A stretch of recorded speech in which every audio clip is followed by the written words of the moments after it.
Boa noite, meus irmãos. Que a paz do Senhor Jesus esteja no meu e no teu coração, amém? Eu estou muito feliz de estar aqui com vocês hoje. Fiquei muito empolgado durante esse tempo com o convite que a Júlia tinha me feito de poder compartilhar uma palavra com vocês. De antemão, eu já adianto que isso é o que eu mais amo fazer na minha vida. Eu acredito que tudo aquilo que o Senhor ele nos concede, talvez deva ser, talvez não, deve ser o maior desejo do nosso coração em realizar aquilo que Ele quer que a gente faça. Então, ministrar a palavra do Senhor é algo que enche meu coração de alegria, que me traz esperança e que enche meu coração de alegria. Então, que nessa noite o teu coração esteja aberto para receber aquilo que Deus deseja derramar, que eu espero que você saia daqui transformado, impactado com a palavra do Senhor. E assim como vocês oraram por mim, eu gostaria de orar por vocês agora, amém? Senhor Jesus, nós estamos aqui para honrar e bendizer o teu nome. O Senhor é o Senhor deste lugar, o Senhor é o Senhor desta casa. Eu quero te agradecer pela tua presença aqui. Eu quero te agradecer, Jesus, porque o Senhor não é homem para que minta, nem filho do homem para que se arrependa. E o Senhor disse que onde 2 ou 3 estivessem, ali o Senhor estaria, e o Senhor está aqui. E eu quero te agradecer por isso, porque é a tua presença que nos atrai para este lugar, porque é a tua presença que faz toda a diferença. Deus, eu oro para que nessa noite o Senhor me use poderosamente para falar da tua palavra, que corações sejam alcançados, assim como eu fui alcançado pelo Senhor, que o Senhor possa ministrar cada coração aqui, que seja terreno fértil, Senhor, que a semente que for lançada possa germinar, possa dar frutos. Deus, que o Senhor seja engrandecido e bendito aqui. Nós não estamos aqui fazendo nada para homens, nós estamos aqui, Jesus, para glorificar e bendizer o teu nome, porque o Senhor é digno de honra, o Senhor é digno de glória, o Senhor é digno de louvor, o Senhor é digno da nossa adoração e da nossa devoção. É no teu nome, Jesus, que eu quero orar e te agradecer. Amém? Gente, eu fiquei pensando, desde quando recebi o convite, aquilo que o Senhor gostaria de compartilhar com o nosso coração. E foi muito interessante, porque logo quando a Júlia me fez o convite, na minha mente de imediato já me veio 3 tópicos a respeito de combate.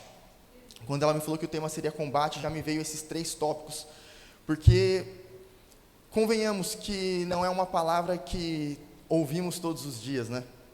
Ou não tem sido tão comum a gente ouvir sobre as batalhas, sobre os combates, né? É muito fácil a gente ouvir às vezes sobre a prosperidade, é muito fácil às vezes a gente ouvir sobre a cura, é muito fácil a gente ouvir sobre aquilo que nos beneficia de alguma forma, mas ouvir sobre talvez aquilo que está nos afligindo, aquilo que está afetando o nosso coração, aquilo que nós estamos vivendo, né, as adversidades da vida cristã, talvez não tenha sido uma mensagem muito pregada nos últimos dias.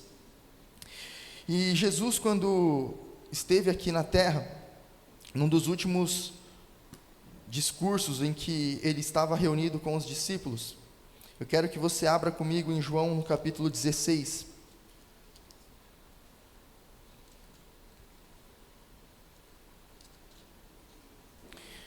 João capítulo 16, Jesus ele estava ali reunido com os discípulos. Jesus ele estava prestes a ser crucificado, prestes a cumprir terminar a missão pelo qual ele veio, concretizar a boa obra que o Pai desejava que ele fizesse. E Jesus está reunido com os discípulos, conversando, avisando as coisas que haveriam de acontecer, dando algumas diretrizes, dando algumas especificações.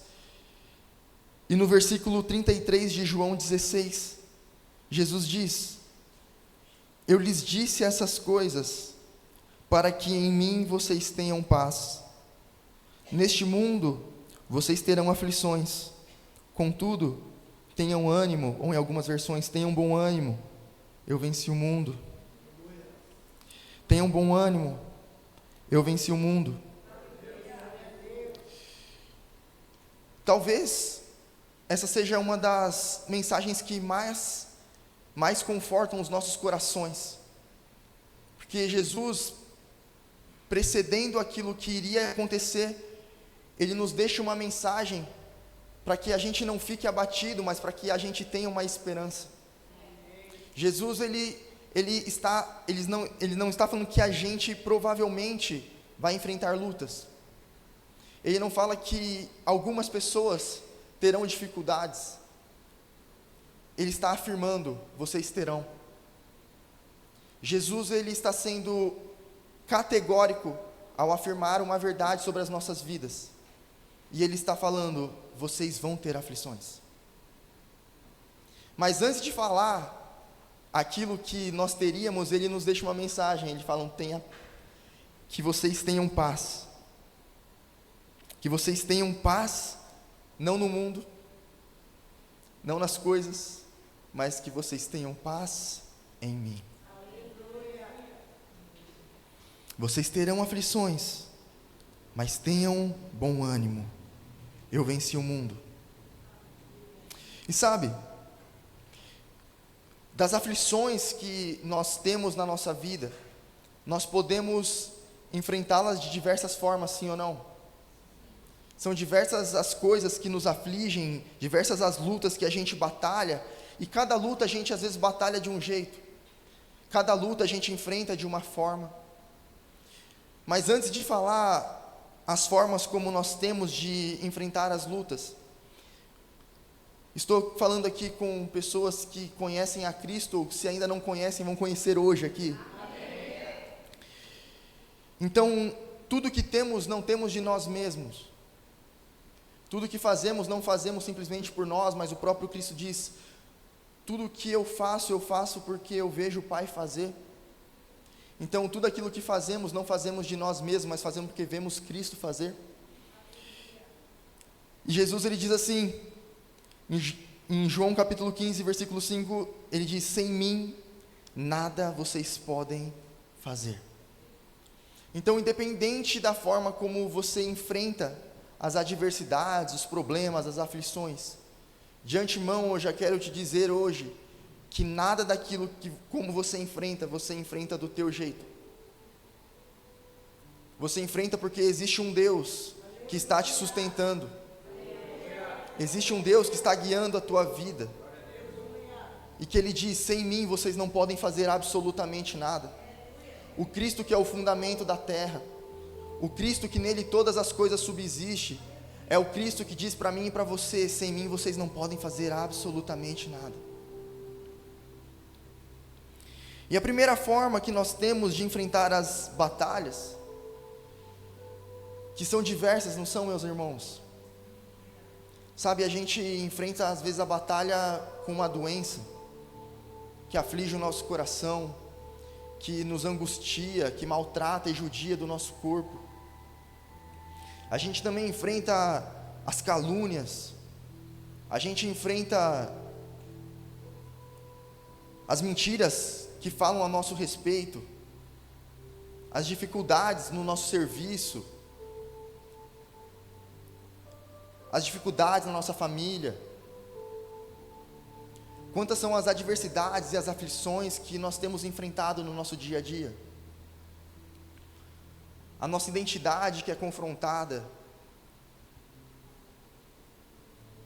aquilo que Deus confiou em nossas mãos, que muitas vezes as pessoas duvidam, que nos desanimam, que nos colocam para baixo. Quantas são as aflições, o desemprego. E para cada uma dessas situações, a gente tem maneiras de batalhar esses combates, sabe, de entrar nessas batalhas.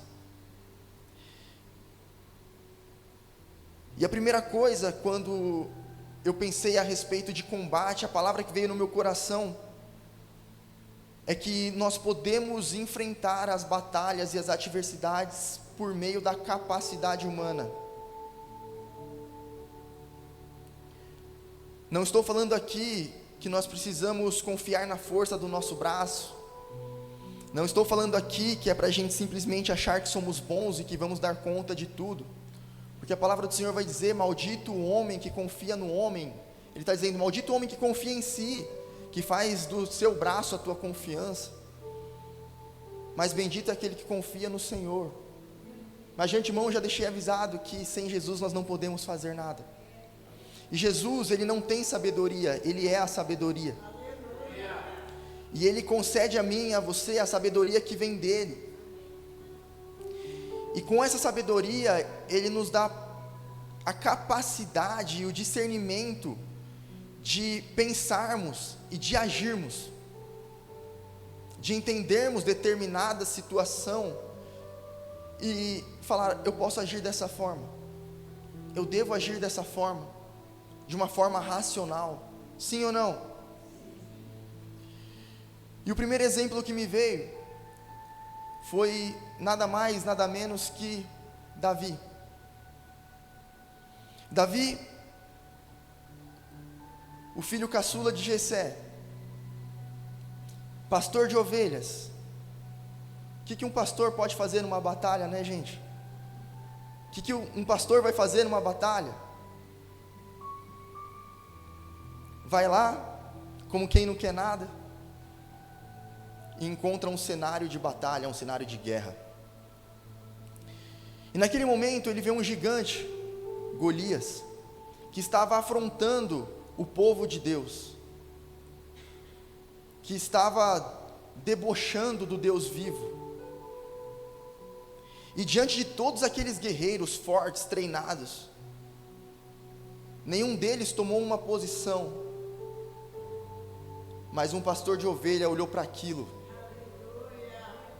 e falou: quem esse incircunciso acha que é para afrontar o exército do Deus vivo? E naquele momento, as pessoas que estavam ao redor de Davi tentaram colocar nele as coisas que elas achavam que ele precisava para lutar aquela luta. Saul olhou para aquilo e falou: coloque essa armadura aqui, mas a armadura era pesada demais. E aí Davi se desprende daquilo que tinham colocado nele, e acredito que Davi olha e viu que ele tinha uma funda. Talvez a gente imagine um estilingue.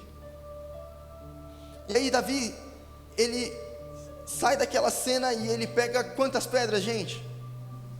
5 pedras Davi pega. E muitas pessoas, elas se questionam do porquê Davi pegou 5 pedras. Já ouvi pessoas falando que é porque se ele errasse a primeira pedra, talvez ele tivesse uma segunda pedra. Mas a real é que Golias, ele era um gigante do povo filisteu. E o povo filisteu, ele era composto por 5 povos, por 5 cidades, que era Asdod, Gaza, Ascalon, Gate e Ecrom. 5 cidades. Golias era o gigante da cidade de Gate. Então provavelmente, além de Golias ser um gigante, provavelmente existiriam mais 4 gigantes. Então Davi, ele pega 5 pedras, porque talvez ele imaginasse que ele não teria que enfrentar apenas um gigante, mas que ele teria que enfrentar 5 gigantes. E aí o final da história a gente já conhece. Davi, ele pega aquela pedra, faz um movimento, arremessa aquela pedra pega na cabeça de Golias. Só que Golias não cai para trás, Golias ele cai para frente. Porque por mais que foi Davi quem agiu, sem Jesus nós não podemos fazer nada. Então, Jesus, ele tem dado capacidade para mim e para você, de olharmos para a situação e de pensarmos a forma como nós podemos agir. Assim como Davi, que escolheu pegar 5 pedras, que resolveu entrar naquela batalha apenas com uma funda, e saiu vitorioso, porque o nosso Deus é um Deus vitorioso. Deus, ele tem dado capacidade para mim e para você, para também entrarmos nas batalhas e às vezes com a nossa capacidade humana vencermos, lembrando de que é Jesus quem está sustentando isso. Mas às vezes a gente olha para situações e a nossa mente humana, ela não é capaz de pensar em uma solução para aquilo. Talvez você já esteve nessa situação, de você olhar para aquilo e falar: o que eu vou fazer agora? Aquela coisa que aflige o teu coração, que só você e Deus sabe aquilo que você está vivendo, que você imagina: como que eu vou poder fazer alguma coisa nisso daqui? E a segunda palavra que me veio foi estratégia, porque em algumas situações não vai ser a capacidade humana que vai fazer com que você saia deste lugar, mas vai ser uma estratégia vinda diretamente do trono do Senhor, que vai falar: você vai ter que agir de determinada forma. E a gente vê isso quando Josué assume o povo de Israel. Após a morte de Moisés, Josué assume, e Deus começa a dar algumas diretrizes para Josué daquilo que ele haveria de fazer.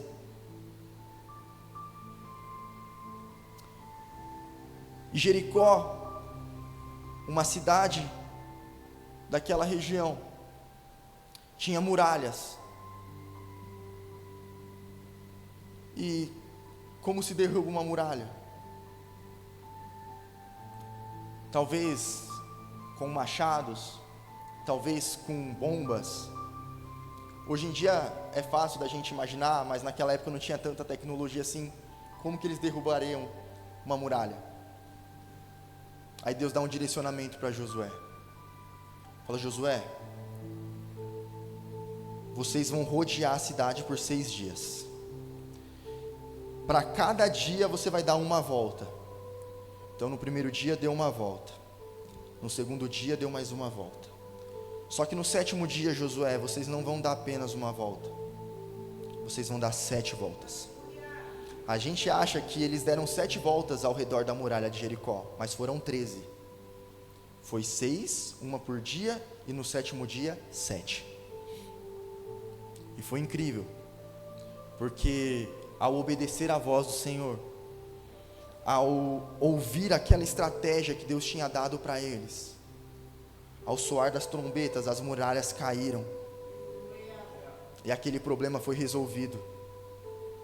Então tem situação na minha e na tua vida, tem batalha na minha e na tua vida, que não adianta a gente tentar fazer com a racionalidade, com a capacidade humana, mas vai ser necessário ouvir uma estratégia vindo direto do trono, para que a gente possa ouvir e obedecer e sair vitorioso daquela situação.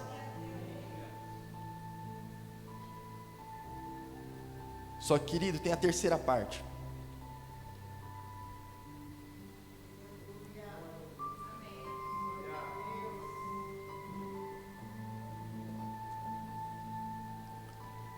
E a terceira forma é que às vezes não é a capacidade humana, não é a estratégia. Sabe, tem situações e situações que a gente ora e não vê saída.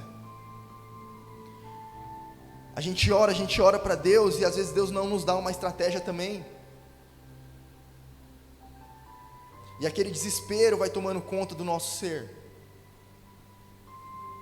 e a gente vai ficando aflito.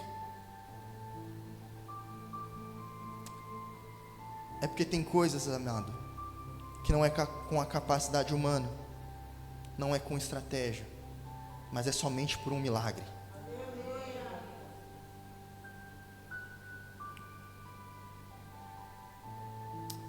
Houve na Bíblia uma mulher que estava doente há 12 anos. 12 na Bíblia significa o número da totalidade. Não à toa eram 12 discípulos, não à toa eram 12 tribos. porque 12 aponta para a totalidade, e aquela mulher estava sofrendo há 12 anos, talvez no auge do sofrimento dela, na totalidade do sofrimento dela.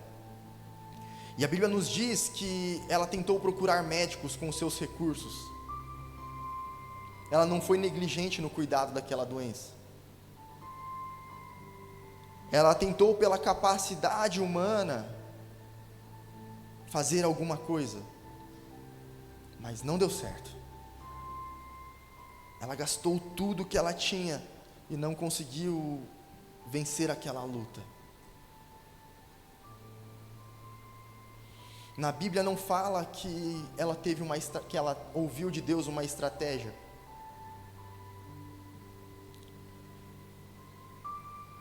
Mas eu creio que ela ouviu falar de um Jesus que estava passando ali.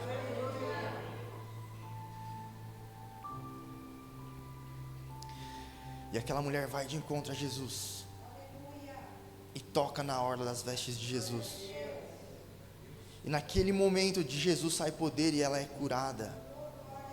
Aquela luta é resolvida, aquela batalha acaba ali.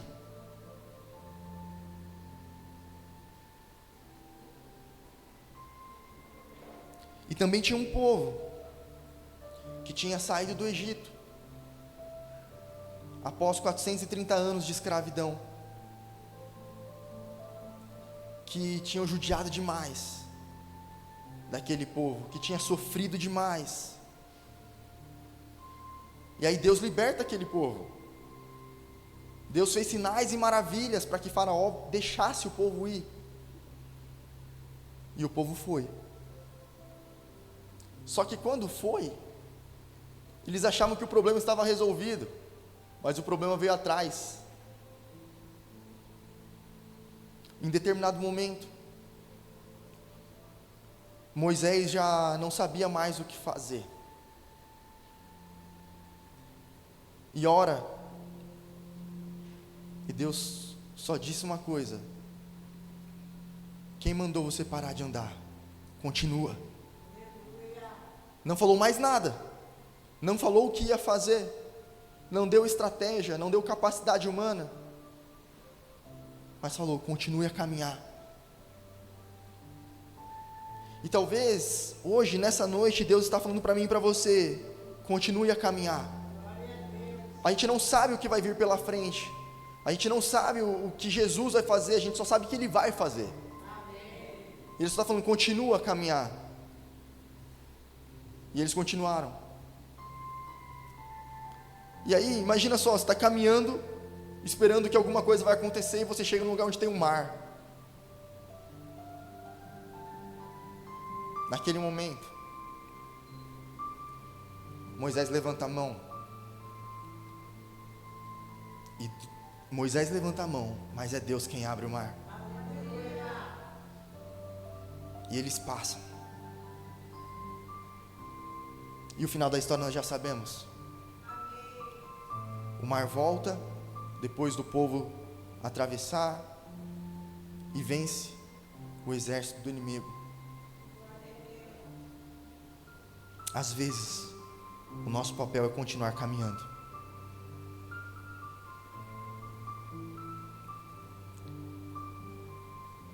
E dentre todas as lutas que nós enfrentamos,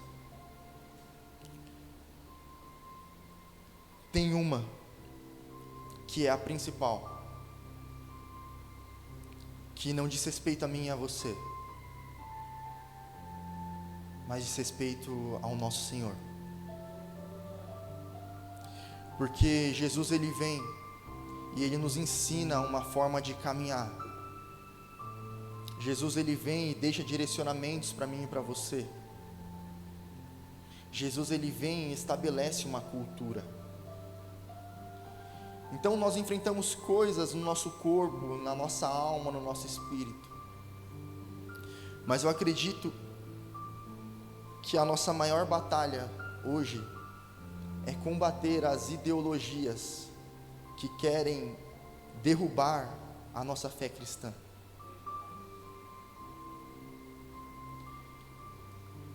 Porque, gente, aquilo que sustenta, aquilo que é a base da nossa vida, é o próprio Cristo.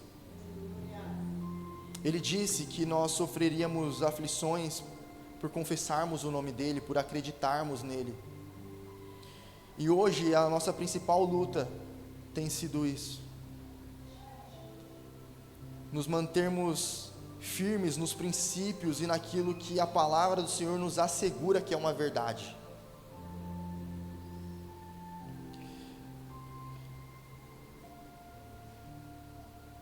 E a gente tem enfrentado muitos ataques aos princípios da nossa fé cristã.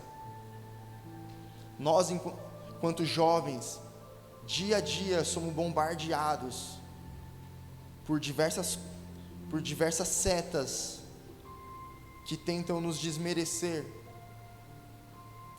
por acreditarmos no único Deus.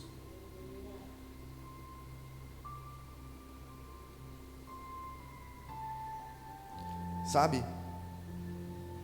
E a primeira coisa que hoje, que os pensamentos e as ideologias de hoje têm tentado fazer comigo e com você, é que a gente perca a nossa identidade. Todos nós estamos enfrentando uma batalha diária, de que o pensamento deste século tem feito de tentar tirar a nossa identidade de filhos de Deus.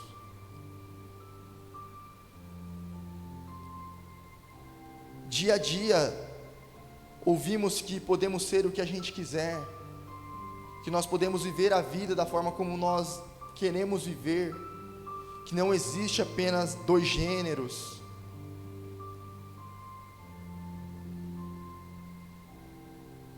Que nem gênero, se você quiser, você pode ter. E isso está destruindo os princípios elementares da fé cristã. Isso tem tirado a nossa mente o foco. E quando a gente tira a identidade de alguém, a gente deixa essa pessoa totalmente perdida.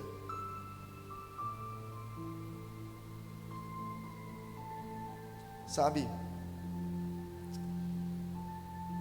A nossa identidade, ela é muito importante para determinar o nosso futuro. Não apenas o nosso futuro, mas a nossa confiança, o nosso desenvolvimento, os nossos talentos, as nossas qualidades, a nossa personalidade. Mas alguém sem identidade é alguém perdido. É alguém que não sabe para onde está indo, é alguém que não sabe o que vai fazer.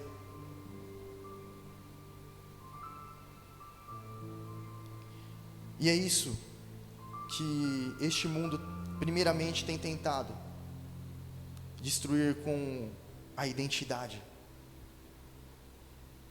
E a segunda coisa, além da identidade que tem sofrido ataque, são os casamentos. Porque quando você não sabe a sua identidade, você não sabe para onde você está indo,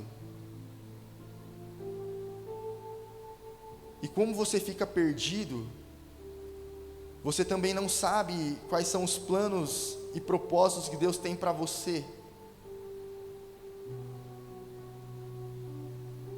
E nessa ideologia louca que nós temos vivido nesses dias, a respeito de identidade, isso reflete diretamente num casamento. Porque aí você muda o molde de casamento, você muda o padrão do casamento. Só que mudando o padrão do casamento, você muda o propósito que Deus tem em cima daquilo. A palavra do Senhor diz que não é bom que o homem viva só. Tudo aquilo que vai sair do padrão de um homem e de uma mulher, não vai dar continuidade no propósito e na promessa que Deus tem para isso. Destruindo a identidade, automaticamente, vai ser destruído o casamento. E para aqueles que já estão casados, continuam sofrendo ataques, continuam tentando destruir o casamento, destruir o plano que Deus tem para isso, a vontade e propósito que Deus tem nisso, porque destruindo o casamento, você destrói aquilo que sai de um casamento, que é uma família. E a família sempre foi o propósito do Senhor. O mundo começa numa família e termina numa família. A humanidade começa num casamento e termina num casamento. A humanidade começa com um filho e termina com um filho.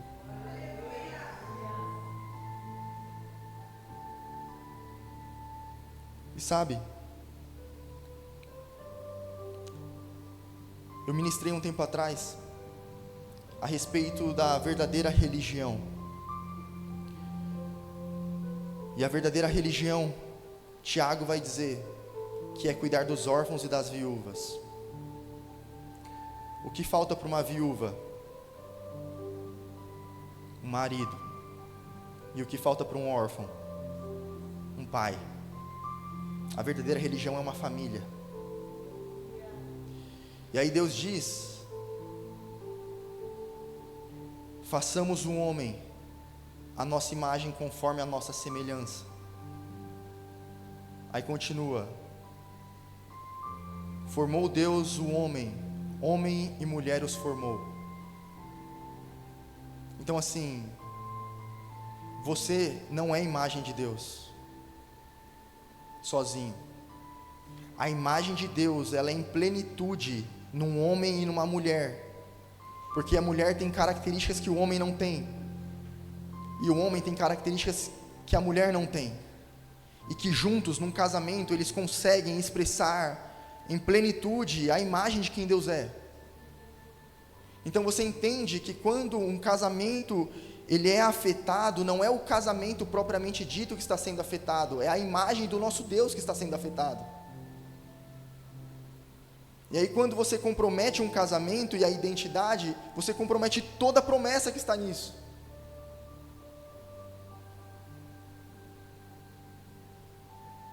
E para finalizar,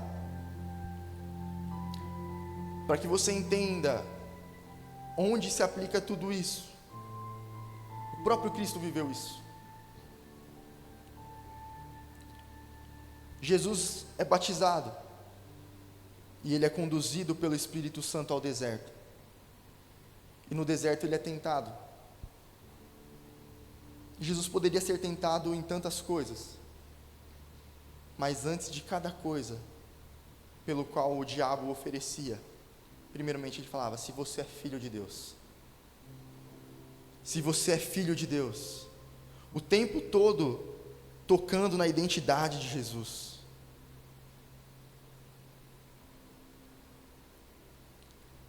Jesus, ele nos promete um casamento, sim ou não? Nós estamos esperando a segunda volta dele, nós estamos aguardando por isso, do casamento do noivo com a noiva, a celebração das bodas do Cordeiro. Agora imagina se Jesus ele cede. Imagina se naquele momento Jesus tem a identidade dele abalada, o casamento seria comprometido.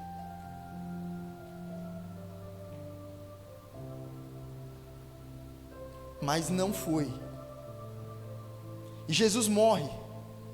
E a palavra diz que ele morre como unigênito, que significa único filho. Mas ele ressuscita como primogênito, não mais o único, mas o primeiro de muitos irmãos. Agora imagina se a identidade de Jesus tivesse sido atrapalhada, o casamento teria sido atrapalhado e a família teria sido comprometida, porque o propósito final é de que nós somos família do Senhor, de que nós somos os filhos dele, que nós vamos voltar para ele e viveremos eternamente nessa família.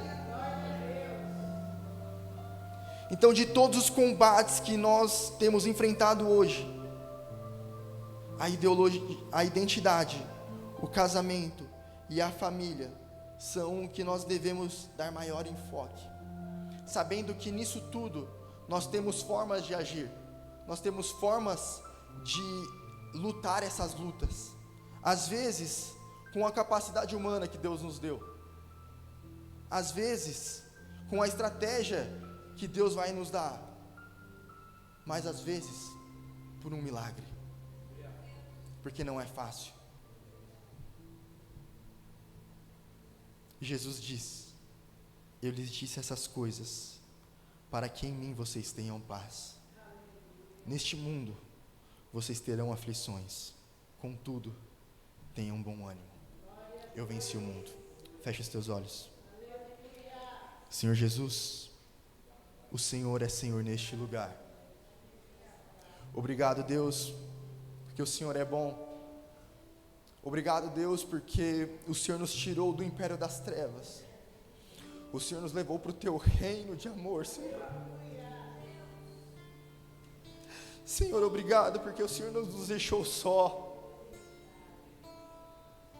porque o Senhor não nos deixou só nas nossas batalhas, assim como foi ilustrado aqui nesse início de culto, Senhor. O Senhor não nos deixou só naquilo que tem afligido a nossa alma, mas o Senhor tem levantado pessoas para caminhar ao nosso lado, para nos levar, Jesus, a completar a obra que o Senhor começou na nossa vida. Jesus, eu oro para que o Senhor esteja dando capacidade humana para que a gente enfrente as lutas, mas que para aquelas situações em que a nossa capacidade não for suficiente, que o Senhor nos dê estratégia, Senhor. Deus, o Senhor sabe tudo aquilo que tem passado nas nossas vidas, Deus, mas tem determinadas situações que é só por um milagre, Senhor, e nós oramos nessa noite para que a Tua mão poderosa permaneça sobre as nossas vidas, Senhor, que o Senhor esteja curando, que o Senhor esteja abrindo o mar, que o Senhor esteja fazendo de modo que o Teu nome seja glorificado e exaltado, Senhor. Eu oro, Deus, para que o Senhor equipe a Tua igreja, a Tua noiva, com as armas necessárias para enfrentar as batalhas do dia a dia, que tenhamos posicionamento de cristãos ao defender a nossa fé, que o Senhor Jesus nos dê argumentos, que o Senhor nos dê direções, que o Senhor nos dê palavras. Jesus, o Senhor não precisa de defesa, mas nós somos os Teus representantes aqui. Então, Jesus, que nós venhamos Te representar da melhor forma possível, Senhor, que a gente não aceite que a nossa identidade no Senhor seja abalada, que o Senhor não permita que os casamentos, Senhor, sejam abalados e destruídos, e que o Senhor não permita que as famílias sejam destruídas, Senhor, mas cumpra com o Teu propósito. Senhor, a Tua palavra vai dizer que a palavra que sai da Tua boca, que a palavra que sai do Senhor não volta para o Senhor vazia. Então que a palavra que foi liberada, Senhor, possa retornar para o Senhor com muitos frutos. Jesus veio sendo a palavra, como o único filho, e voltou para o Senhor sendo o primeiro de muitos irmãos. Deus nos fortaleça. Deus, que esta palavra tenha caído em terreno fértil, que o Senhor possa ter falado em cada coração aqui, que o Senhor possa ter sido engrandecido e bendito. É no Teu nome, Jesus, que eu quero orar e Te agradecer. Amém.